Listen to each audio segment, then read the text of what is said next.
Hi, I'm Paul. For this video, I'm going to talk about the observer and the observed, or try and explain a little more on it. Yesterday, I bumped into somebody who was of the spiritual nature, and she said to me that there is an observer and an observed, and I said that's not really the way that I see it. I think that the observer is the observed. Now, I thought I would describe that in this video. So what I'm saying, the observer is the observed. My consciousness is whatever is in it. So the observed is, or my consciousness is of the observed. Now, let's just say that I was to cut off all of your senses to your brain. So eyes, ears, nose, so on, body, the whole lot. Let's just push thought aside for a moment. If I cut off all of your senses, then your consciousness is empty. There's nothing in it. In fact, there is no consciousness. It's kind of like having an anesthetic.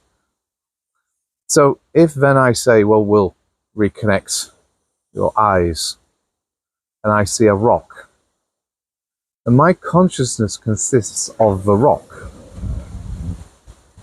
So my consciousness is of the rock.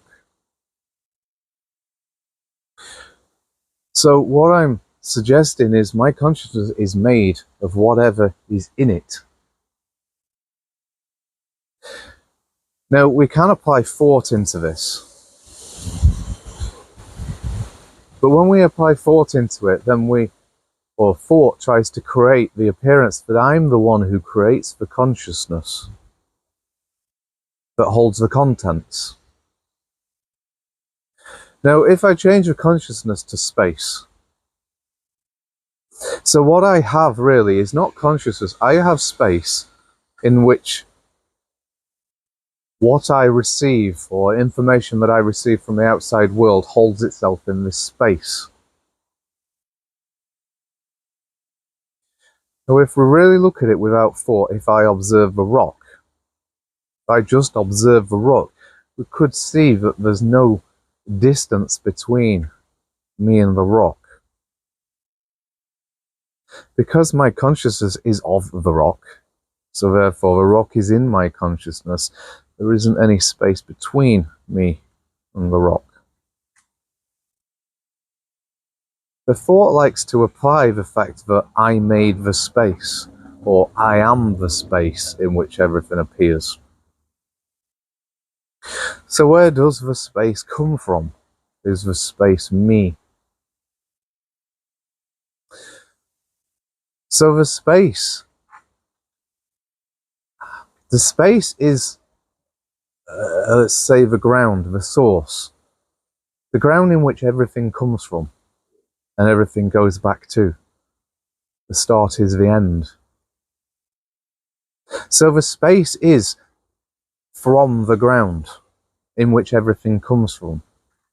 So we could say the space is observing the world, but the space came from the ground in which the world came from, or the world is.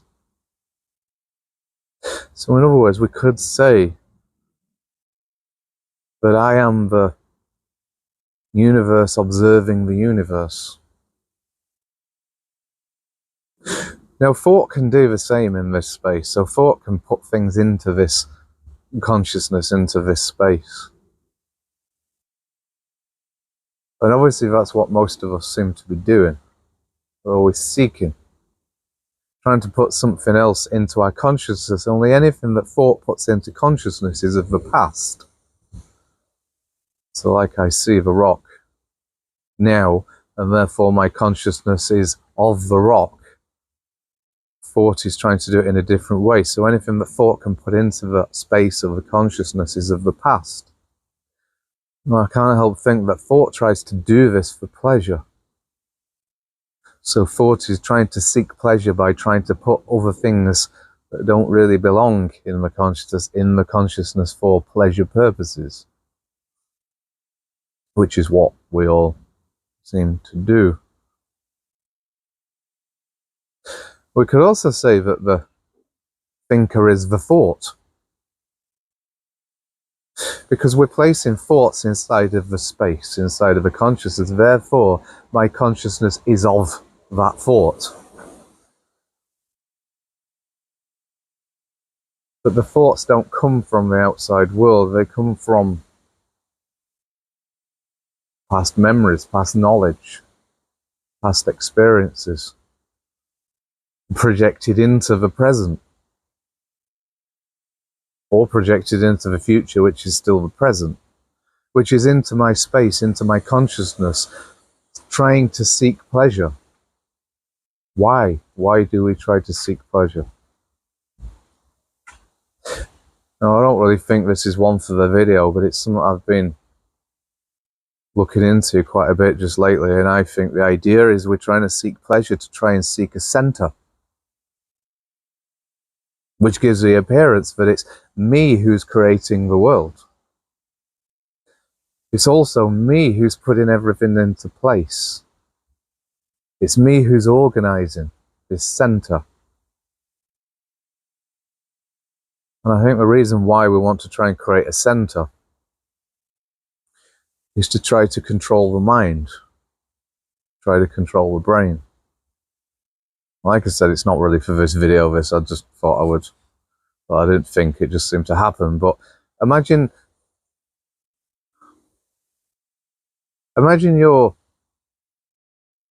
when you have a center, the center is trying to keep control of the brain, trying to put everything in its right place for security. Because if I don't hold the brain in the right place, God knows what will happen. So what the center is trying to do is trying to focus. You see, if you focus, you're on a center. I think in other words, we're trying to walk around like looking through a tube.